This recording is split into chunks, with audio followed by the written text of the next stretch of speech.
So the Find X9 Ultra is OPPO's first Ultra model to make its way to the global market, and it's coming next week. I've had my hands on one for a couple days now, and it's everything I could have hoped for. But unfortunately, my hands are pretty tied with what I can actually share with you guys today in terms of specs and opinions. But I can bring you an unboxing and chat a little bit about its design and that new 10x periscope sensor. Just like with the rest of the Find X9 series in the global market, there's not all that much in the box. The first thing you'll find inside the small yet premium looking box is another box, and inside that box there's some paperwork, a 12 amp charging cable, a USB A to C adapter, and a SIM ejector tool. And under all of that, there's of course the phone itself. I have it in the Tundra Umber color, but you can also pick one up in Canyon Orange. Umber in general refers to a natural earthy brown pigment containing iron. So this iconic color scheme is heavily inspired by the Hasselblad X2D 100C Earth Explorer Edition camera. And that fits well with OPPO's recent press release about the device. This is not just another flagship. It's your next camera. It has a very similar look to the X2D with its natural metal color on the frames spilling into the back plate of the phone and dividing the new eco-friendly vegan leather back material into two parts, with the lower part almost resembling a camera grip. This will make even more sense once you see the accessories available for this phone, including the new Teleconverter attachment lens. But unfortunately, they're still on the way to me, so we'll only get to those goodies in the full review. First impressions of the overall look of this phone? That camera island is enormous.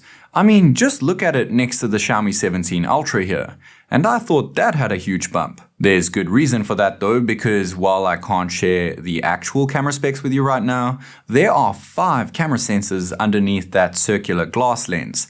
And in case you didn't notice, 4 of those sensors are absolutely massive. And the one sensor I can say something about is that huge top camera. It's a Hasselblad 50 megapixel quintuple prism reflection periscope camera with an insane reach of 10 times optical zoom and an industry first 20 times optical quality zoom. The last flagship to use a 10x zoom lens was the S23 Ultra, and that had a much smaller sensor size and a much narrower aperture, and it was only a 10 megapixel camera.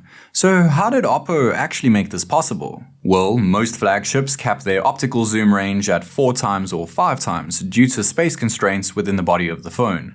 To overcome this, OPPO have changed up the entire periscope structure by bouncing light through 5 separate reflections. And I'm not sure if you can see it properly on camera, but when looking into the sensor, it almost looks like there's a bunch of mirrors inside of it. And if you're worried that things might not be that stable at 10 times optical zoom, OPPO have now included a new sensor shift optical stabilization system just for that lens, and I can't wait to test it out.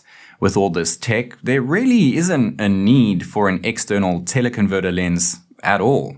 This phone pretty much has it built directly into it. That said, aside from that large camera module, the phone is definitely a bit thicker.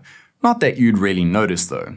It is noticeably heavier too, but the orange variant is a bit lighter and quite a lot thinner, so that's something to keep in mind when you decide on one. Regardless of the color you choose, the device is definitely boxier. I'm not allowed to turn the screen on in this video, but it's still flat and quite squared off. Actually, the entire phone is squared off, but it feels very premium in the hand. The camera island doesn't stick out too much though, and there's an orange circle wrapping around it for that Hasselblad touch. And the actual module has a hexagonal look which mimics the aperture blades of professional camera lenses. On the one side of the frame there's a shortcut key, and on the other side there's an improved quick button for camera control, and it's also finished in Hasselblad orange. Nice touch, OPPO. That's pretty much all I can actually cover today, but I cannot wait to dive into every single aspect of this phone.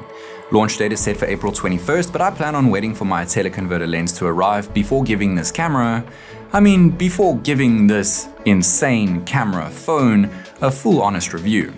Until then, this is TechNick, and I'll catch you in the next one.